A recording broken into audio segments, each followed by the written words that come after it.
Nako, nasira yung truck. Ayan na susi. Pagkakaloob na namin sa'yo ang aming sasakyan. Napatingin ka dun ha. Ano to? Paglipat mo, fail din. Fail sila, fail din to. Saan ako pupunta? Wow, pati Max, ang ganda. Ano to? Ba't ganyan? Ba't sarado? Nangyari? Ba't may barrier na ganito? Parang naging gubat na yung dinadaanan ko. Sticker?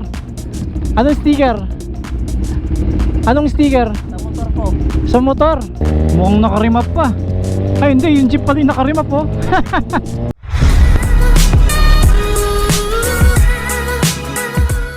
Alright, so may bagong saltang motor dito sa garahe. Hindi siya brand new. Ito yung motor na ginagamit ng mga staff ko sa helmet shop para meron silang service. But since nakabili na ng bagong motor yung staff ko, sinuli niya to at ngayon hindi ko alam anong gagawin ko sa kanya, no. Malamang ang gawin natin sa kanya, ise-set up na lang natin siya. At since meron na tayong Thailand concept, meron na tayong Malaysian concept, ang gagawin natin dito is Indo concept since bagay sa kanyang maging Indo eh. Ngayon pinag-aaralan ko pa kung anong mga parts yung ilalagay kapag ka Indo concept. Tapos i-repaint ko to, papalitan ko lahat ng piyesang pang Indo, and then yung fairings na sira na, bibili tayo ng bago kasi nasimplang to nung stop ko nun eh. Ayan o, basag siya dito. Ayan, damage yun dito. Buti yung ilaw hindi nabasag. Tapos may mga parts siyang luma na like ito, namumuti na. Buti naman ang Honda Click, marami siyang available na parts. Kaya madali lang natin mapapalitan yung mga pairings na basag. Ngayon naman, ang gagawin ko, yung Raptor natin, dadali natin siya sa Wash Authority para ipa-buffing, ceramic coating, paint protection film, and dent natin dito. Meron silang ginagawa na tatanggalin yung dent na hindi na i-repaint or mamasilyahin. So tutusukin lang yan sa ilalim, tapos tatapatan ng ilaw. Halimbawa ngayon yan, tatapatan ng ilaw at para makita yung lubog na part. So ito lang naman. Tapos dito naman sa side ng pintuan, wala naman tayong nakikitang dents eh, no? So wala naman siyang tama ng pintuan sa parking. Kaya good siya. Kaya ako naman siya ipapa ceramic coating ngayon. Kasi kapag isa ceramic coating, matik i-babapping nila, no? So ang dami kasi niyang mga watermarks like dito sa hood niya. Ayan, no, visible siya sa liwanag ng araw. Yan, hindi yan natatanggal sa punas or car wash, no? So kailangan mabapping talaga siya. And then after nun, ipapa-PPF na natin siya. Tapos dito naman sa mga salamin niya, ayan, no, visible yung watermark. So galing sa ulan. So nang kukuha yan kapag hindi nakabubong yung sasakyan. Tapos naulanan and then natuyo. Diyan nababakas yung tubig. Parang acid rain yata ang tawag dito. So kikinang yung pintura niya after niyang ma-ceramic coating at dagdag protection na rin sa pintura yan. Ngayon, idadrive siya ni Romeo papunta sa Wash Authority. Medyo matagal-tagal rin tayong hindi nakapunta doon, no? So na-miss ko na rin sila. Kagabi ko pa iniisip kung anong motor gagamitin ko eh. Pero after kasi natin sa Wash Authority, magma-Manila tayo eh. So mas okay gamitin sa Manila si Z1000. Kung mura lang sana yung Chigi, palalagyan ko rin ng Chigi dashcam itong ZH2 eh. Kaya lang, kailangan pang pag-ipunan. And unahin natin yung gulong.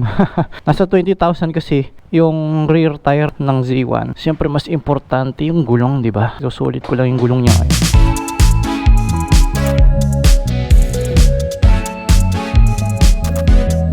Lapad pala talaga ng Raptor eh, no? Iba siya pag ikaw yung tumitingin na iba yung nagdadrive. Mas na-appreciate mo siya pag nasa labas ka ng sasakyan eh. So dyan mo marirealize, ganyan pala yung sasakyan ko, ganyan pala yung tsura ko pag nakasakay. So kinaganda naman sa kulay niya ngayon, kahit na madumi or like now meron siyang mga watermarks, hindi halata kapag tinignan mo ng malayo. Ganda pala ng design ng Velan taillight eh. Tapos yung mags na nakalagay sa kanya, zero offset. Hindi naman siya ganun kalabas, saktuhan lang. Yun nga lang, medyo mabilis mapudpud yung gulong niya kasi nga pang off-road yan eh. Ka STT Cooper Discover tayo na gulong. Medyo may kamahalan din yun, ano? Kasi syempre Raptor yan eh. Baga American brand yan, dapat maganda yung gulong. Tsaka priority talaga yung gulong. Kahit na mahal, ang kapalit naman nun, performance tsaka reliability. Nako, nasira yung truck. Sinara nila yung daan, oh. First time kong dadaan dito pero tiga dito ako. Hindi kasi pwede big bike dito. Ang ingay nito eh. Napasubok yung driver ko. Lapad na sa sasakyan niya. Ayun nga, gusto kong ipa-under chassis detailing ito. Si Wash Authority, wala siyang ganun eh. So dinadala pa namin sa labas. Kaya guys, baka meron kayong alam na nag-under chassis detailing. Hindi naman kasi madalas nagagamit tong Raptor eh, kaya kahit pakalinis-linis natin okay lang, hindi naman sayang. Lalo na ngayon, hindi madalas umulan, di ba? Tsaka pagka nagmo-motor show, nahihirapan akong isakay yung motor dyan. So, yung L300 ang ginagamit ko. Uy, tignan nyo yung signal light, oh. Running lights pa, oh. May daan pala dito, ang galing. Eto pala yun. Alam ko na kung saan lulusot to. Di ba, sakto yung Raptor sa off-roading, oh. Pinilisan ng driver ko, malikabok. Yan naman na maganda sa Raptor, maganda yung suspension niya. Tapos ang plano ko dyan, para safe yung mga gamit namin, gusto ko palagyan ng trifold na cover sa bed. Hindi naman ako makapagsakay ng big bike or small bike, ang taas ng sasakyan eh. Kaya ako nga naisip na magpalit ng pickup, gagawin ko sanang yung Thai concept na pickup, para pagka naglo-load ng motor, mababa lang, madaling isakay. Kaso hindi naman ako araw-araw sumasali sa show. Kuminsan 2 times a month lang, ganun. Ayun yung bagong Raptor, oh. Same pa sila ng kulay, oh. Nice. Pero satisfied na ako dun sa Raptor ko. Same suspension, same engine and turbo.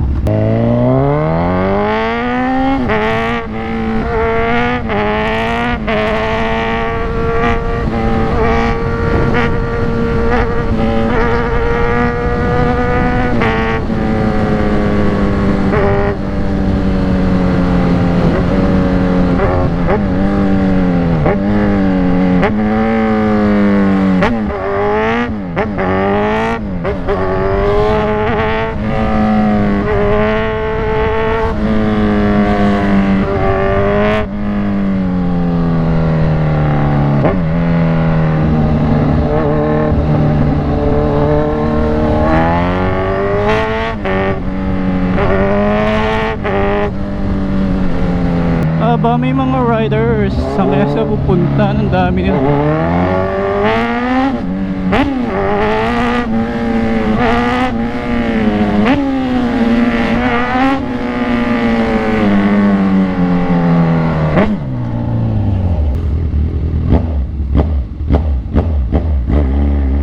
So dito lang located yung Wash Authority. Suki ko na to pagdating sa pag-aalaga ng pintura at paglilinis ng sasakyan, ganun. San Fernando lang siya located. Dito lang tayo mag-park kasi yung pickup ang ipapaayos natin. So gagamitin ko ngayong camera is GoPro. Di muna ako nagdala ng iPhone 13, ganun. Long time no see. Thank you. Ayos naman. Hello. Ha? Hindi, magko-content lang ako, sasalubungin ko yung Raptor. Ganun. Yun na, dito na si Romeo. Sige, park mo lang dyan. Yan, alright. Lapad nyo. Nice. Nice. Anong masasabi mo? Ayan, nasusi. Pagkakaloob na namin sa'yo ang aming sasakyan. Napatingin ka dun, ha? Sir Chris, ang General Manager ng Wash Authority. Ilang days to, sir? Usually, sir, may start naman natin siya today. Pero more or less, since mayroon siya mga detailing process pa, usually 3 days po. Pero maganda ngayon kasi kahit Sunday, bukas kayo, ha? Sir, Nice. During Mondays lang naman kami, sir, sarado. Oo, usually naman. Sunday, okay. Tama, usually naman Monday. So, ang gagawin dito, buffing, ceramic coating, Tsaka yung paint protection film po. PPF, alin dan? Yung headlight, hood. Tsaka yung mga door steps and door cups natin. Oo, yung sir. door steps natin. Then, patatanggal na natin itong plastic na to. Papapalit natin ng yung PPF na para malinis tignan. Pagbukas mo, di ba? Wala nang ganito. Dinatnan ko na rin kasi na may ganyan na siya. Then yung salamin nga pala, yan, tatanggalin yung mga watermarks, yung acid rain kung tawagin. I-detail po muna natin our exterior detail. So after the detailing, doon po natin siya i-install ng PPF and coating po. Nagtataka ko bakit hood yung pinapa-PPF natin. Yung pala, ito kasing exposed sa heat dahil mainit yung makina, naulanan, tapos napabayaan, magmamarka dyan yung tubig. Kaya pala. Hindi siya katulad ng sides na padiretso. Kasi aagos lang yung tubig dito. Dito kasi, like dito, tingnan nyo, nakahukay siyang ganyan. So hindi mahihirapan yung mag-PPF dahil kahit ganito yan? Hindi naman, sir, kasi sir, yung mga installers natin talagang very experienced na po sila. Oo, marami na sila ginawang ganyan. So after 3 days, balikan natin yung Raptor natin, guys. So abang-abang na lang tayo sa vlog. Buti na lang meron silang customers lunch dito, lamig dito, no? Pagdating kasi dun sa labas, ang iinit eh. Ayan, tingnan nyo yung Raptor, lapad. Bye, thank you. busy. Ay, okay mo. Yan talaga. Good problem. Bye-bye. Okay, thank you. Alright, so ngayon naman pupunta tayo sa Cainta Rizal dahil meron tayo pupuntang shop na nagtitinda ng riding gears. Nakita ko yung riding gears niya suot ni Coach Mel Aquino. Maganda siya kasi para lang siyang ordinary pants, tactical pants, mga 6-pocket type of pantalon, ganun. Pero padded siya, intended for motorcycle riding, ganun. So meron din silang inner protection or inner body protection na kahit na naka-ordinary long sleeve ka lang, naka-ordinary jacket ka lang na hoodie, ganun, without padding. So pag suot mo tong inner body protection, para ka nang naka-padded jacket like yung suot ko ngayon. Ngayon kasi ang jacket na suot ko is Clover jacket. Original jacket ito. Binigay ng Bristol nung nag-shoot kami sa kanilang bagong gears. So since sinuot na rin natin yung gear nila, binigay na sa atin. Meron tong kasamang pants at gloves. Yun nga lang, maganda nga yung jacket na to kaso wala siyang front protection dito sa chest ko, no? Ba't ganito yung kalsada dito? Ba't pala dito ako eh? Uy, sa mga dumadaan ng tollgate, yung mga naka big bike dyan, huwag kayong dadaan sa gitnang part. Tignan nyo yung gitnang part to, either meron siyang langis or may buha-buhangin. Ano to? Paglipat mo, fail din. Fail sila, fail din to. Saan ako pupunta? Dito tayo. Buti nakamotor ako, no? Tapos ito rin eh, no? Hindi, buti lang, hindi. Okay. Huwag kang magpa-fail. Huwag kang magpa-fail. Oh. So sad. So sad. Ay, ayaw.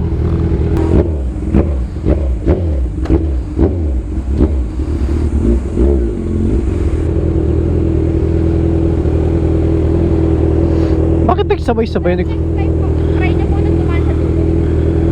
Mahirap po kasi madalag. Ayun. Dat pala, ano eh, kamay ng babae, no? Thank you. Ba't ganun?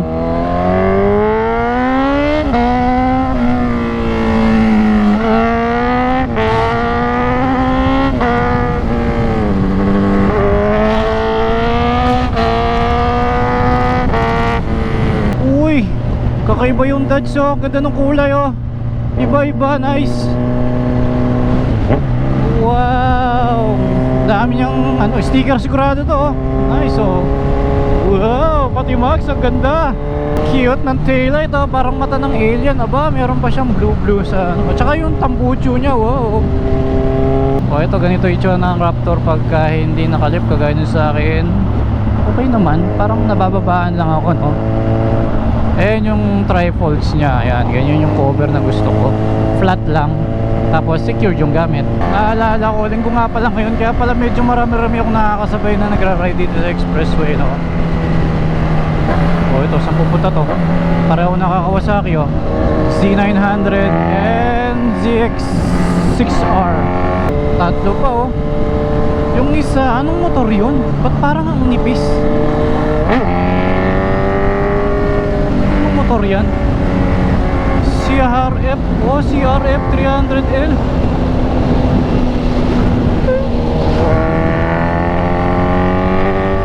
Pwede pala yun.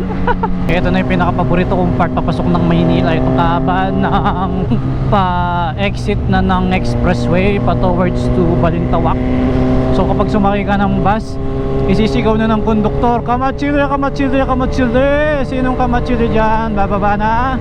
Dito tayo. Bakit paborito ko? Kasi may bubong eh.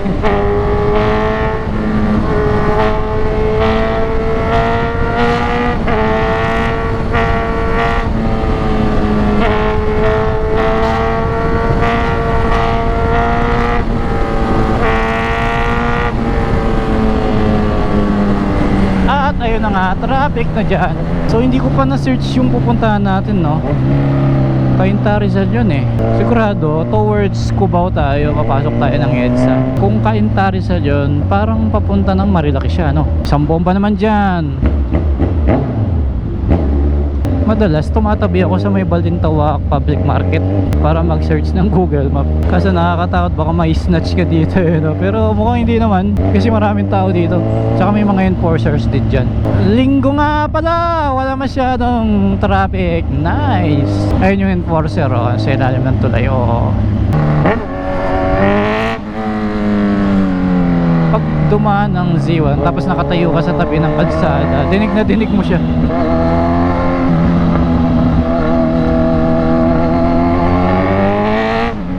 Hanap lang ako ng masisilungan.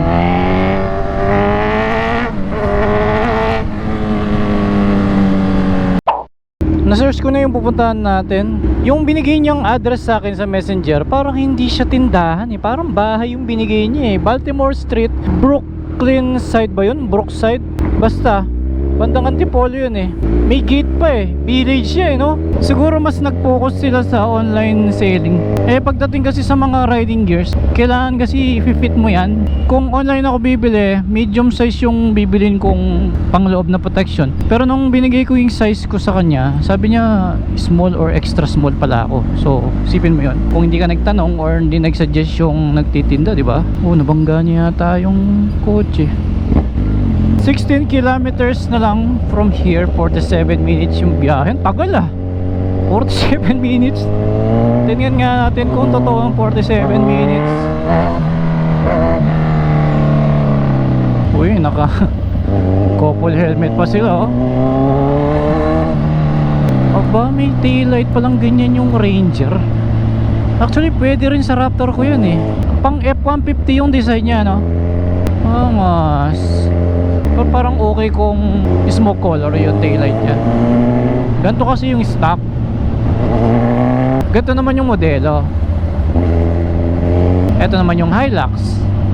Sabi nila matagtag ang Hilux. Totoo naman yun, nakasakay na ako ng Hilux. Pero yung tagtag na yun, nasusolusyon na naman yun. Palit ka lang ng lip spring tsaka shock absorber. Tapos ang problema, meron pa nabibiling Öhlins. Sipid mo yun, Öhlins. Talagang matagtag siya kasi lip spring and pangkargahan yun Ako naman, dahil hindi naman pangkargahan ng mabibigat na gamit yung pickup ko, kaya Raptor yung napili ko. Most of the time pag ginagamit ko yung Raptor ko, personal use at kasama ko yung family ko. Alam nyo naman, ang Raptor marami siyang safety features like yung airbag. Yun ang pinakagusto ko dun, yung 6 siya Bakit ko ba lagi sinasabing airbags? Meron kasi akong kaibigan na na-aksidente dun sa kanyang Land Cruiser. Talagang rumampa sa mga barriers na ganyan at halos tumumba yung kanyang sasakyan. Sobrang bilis. Ngayon buti na lang merong airbag yung kanyang bintana, yung curtain na airbag, na kahit pa ganyan yung impact, puputok din yung nasa bintana niya Pwede kasing maumpog ka dun Wala siyang natamong sugat kahit basag-basag yung salamin ng sasakyan. Kaya ganun ko na-appreciate yung mga ba't ganyan? Ba't sarado? Nangyari? Ba't may barrier na ganito? Alternate route to Cubao, Scout Borromeo to Cubao. Punta tayo ng Cubao. Malayo-layo pa to Alternate route siya. May ginagawa dito. Di bale, nakamotor naman ako, okay lang. Kaya naman isingit tong Z1. Masaya lang bumalik sa Manila. Nakakapanibago lang ang luwang ng kalsada. Maliban lang dun sa part na yun, may ginagawa kasi dun sa overpass. Ewan ko lang kung legal dumaan sa bike lane dun Pero understandable naman kasi traffic, di ba? Hindi nakakasya Buti kapag umahataw naman sa motor, lumalamig yung hangin Tapos may mga silong pang ganito, ganun.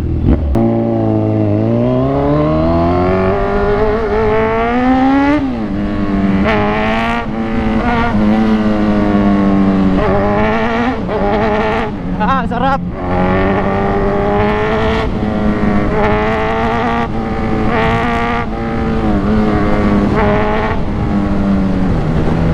Maalog lang talaga sa EDSA no? Chill. Dito sa flyover na to, no, hindi na nila nilagyan ng barrier yung daanan ng bus. Siguro dahil para males yung bigat ba, para hindi na dumagdag sa bigat. Mabigat yung mga barrier na yan dahil konkreto, no. Kung yung mga plastic barrier naman ang ilalagay, lumilipad kasi yun pagka lumalakas yung hangin. Lalagyan din ng tubig yun or buhangin sa loob eh, no. Pero ewan ko ba't di nila nilagyan buhangin, ano. Okay yun, di ba? Oh, yun, ganun, no. Pampabigat lang sana. Dito tayo sa Krame. May interview dapat ako dyan noon, hindi lang ako natuloy. Sa Rectang Connect nila na programa about sa Manibela Challenge sana. Kaya lang di ako natuloy. So nagsend na lang sila ng video para yun ang i-plug nila. Oo, ngayon ko lang nakita tong building na to. Bago ba to? Oo, matagal na hindi ko lang napansin. Ano kaya yung puti na yan, ano? Maganda yan kung LED yan eh. Laki. Ano ba to? Building ba to? Building nga. Ang taas Primer Tower. Pupunta tayo ng Rosario Pasig, alright? 8 kilometers pa. Ang tagal ko nang bumabiyahe. Pero walang 45 minutes hanggang doon. Oh, ito yung maganda dito. Oh, wow. Preskong nakikita. Sarap talaga magmotor, no? Nakaka-enjoy. Ang tataas ng building, oh. Alam ko dito located yung Meralco office. Welcome to Pasig. Ay, ang luwang ng kalsada. Sana laging ganito, no? Pero napaka-imposible nun. Sarap bumiyahe dito. May mga puno pa. Saan kaya masarap kumain pagkatapos kong bumili ng gear? Ganito yung mga jeep papuntang Antipolo no? Parang ito yata yung tinatawag ng Morales Hanggang ngayon sumisipot pa rin yung mga tambucho nila, no? Haba niyan. Ang aliwalas. Gusto ko tuloy pupunta sa tindahan ni Memory.ph no? Wow. Bakit kaya green na green yung tubig dun, no? Lapad ng road,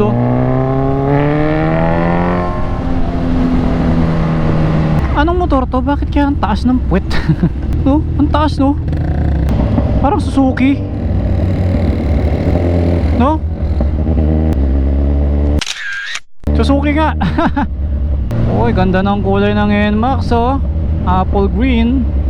Napakaalanganin naman ng entrada. Paano ko dadaan dyan? Ayun, nasa village tayo. Paano tayo papasok dito? Buti pinapasok tayo, no? Hindi na pala pasilan dito village. So ang street niya is Baltimore. Para tayong delivery rider dito. Baliktad tayo pipick up ng item bis na magdi-deliver tayo At least na mga pinupuntahan natin ngayon, nakaka-discover tayo ng bago lugar Hindi mapupunta dito nang walang reason Bigla ka papasok no? Hirap kaya nanguhula. At least dito kahit tanungin ka ng security guard doon sa gate, alam mo kung saan ka pupunta, anong isasagot mo at anong reason mo kung bakit nandito ka. Nagbigay siya ng house number So tuntunin ko muna yung Baltimore Street. Parang naging gubat na yung dinadaanan ko. Ayun. Tama naman.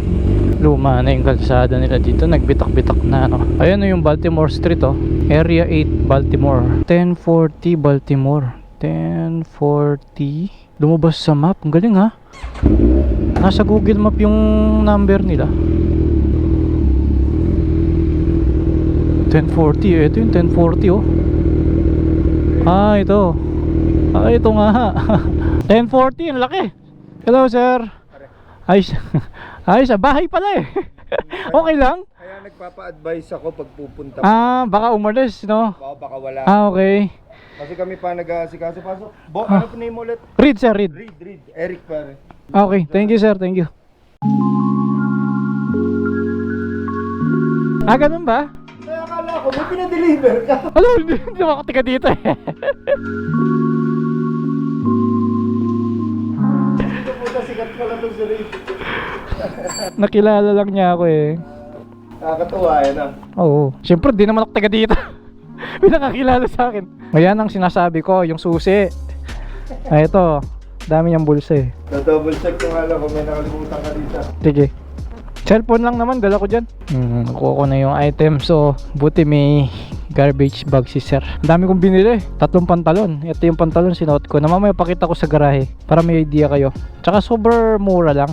Tapos inner, nakabili ako. Tapos yung parang boxer short pero may paddings. Tapos level 2 lahat ng paddings na binili ko para makapal. Like now, nilagay na namin yung paddings nito. Level 2 mas makapal. Ayan o. Okay. Sir, paano? Tuloy na ako. Thank you. Next time ulit ah. Papalo kita. Sige, salamat. Palo kita pare. Thank you, thank you. Bye-bye, bye-bye. Ingat ha. Asahan mo yung following ko. Hey, thank you.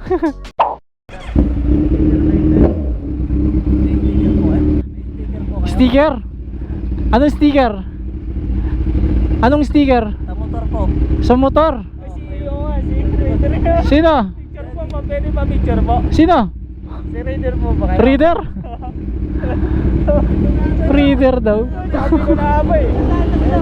Ayun o, binibigyan namin. Ah, ganun ba? Sige. Oh, tatlo kayo, di ba? Oh. Yun. Sige, thank you ha. Thank you, thank you. Nakita namin yung tulong. Sabi namin. Thank you, bye-bye. Iba na yung pangalan ko ngayon, Reader na. Saan ako kakain? Dito sa Pasig. Oh, doon magagamit yung ating photochromic lens. At dito ko rin magagamit itong Chigi dashcam natin. May camera tayo sa likod oh. Kita ko kagad sino yung nasa likod ko no? Uy, naipit.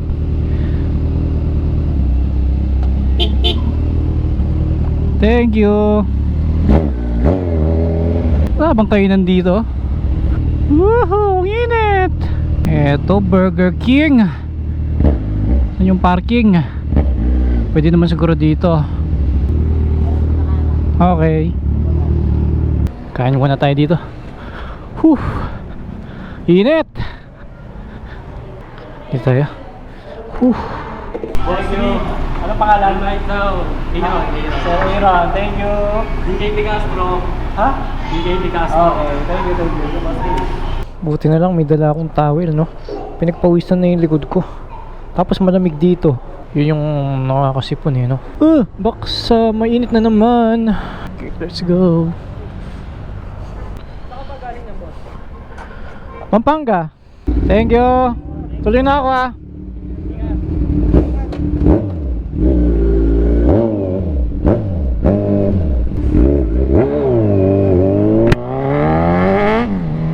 Di ba yung andar ng motor ko ngayon ah? Brum brum brum brum.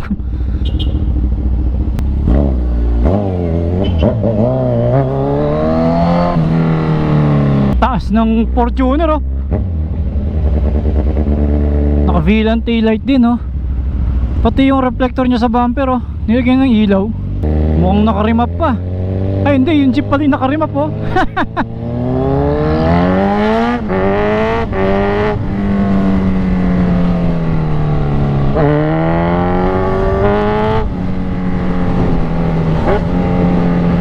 Totok na sa akin yung araw kasi nasa 4:11 PM na.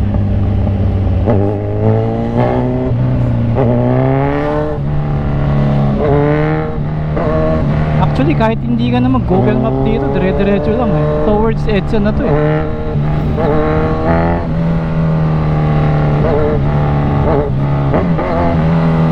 Ngayon nasuot ko yung riding pants. Meron siyang knee pads na level 2.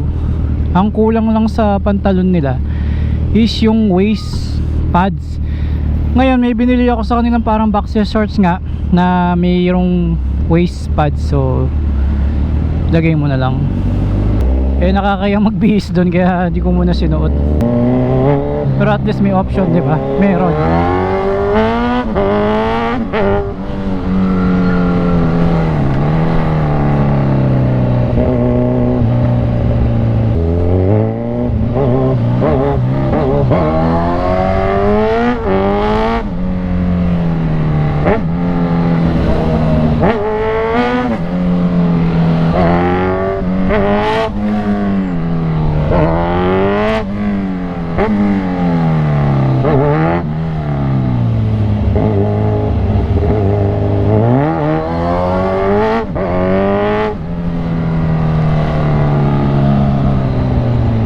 Ang kinagandaan pa, yung mga pads pwedeng ilipat-lipat, so hindi ka gagastos ng malaki. Kasi diba mayroong ganon, mga riding gear may pads ka agad, so kasama yung sa binabayaran mo syempre. O ngayon may option ka. At least nasuportahan natin yung gawang Pinoy. At talagang design siya para sa riding. Tapos pwede pang custom fit. Maghihintay ka nga lang kasi marami din silang mga pinoproduce na mga gears eh. Oy, EDSA. Tas linggo pa. Sarap.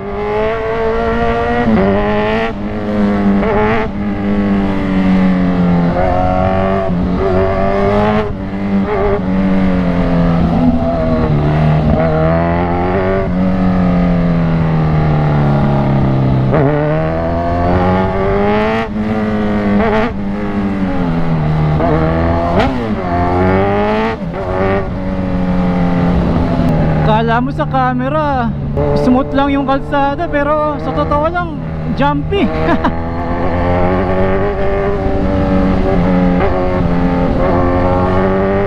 Nung una nga ako nagpa-vlog, walang stabilizer yung camera ko, kaya damang-damo yung lubak eh. Kaso sobrang likot.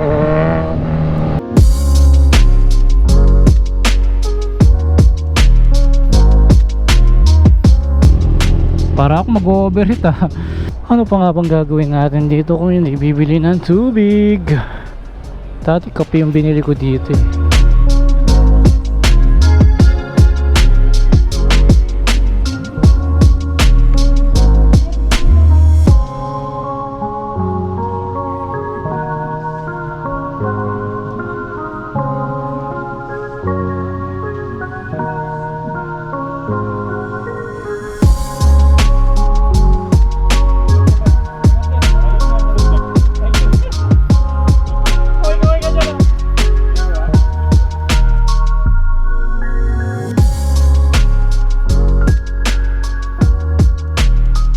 Dito na tayo sa Garay ulit, no? So, papakita ko sa inyo yung binili ko doon sa Grit.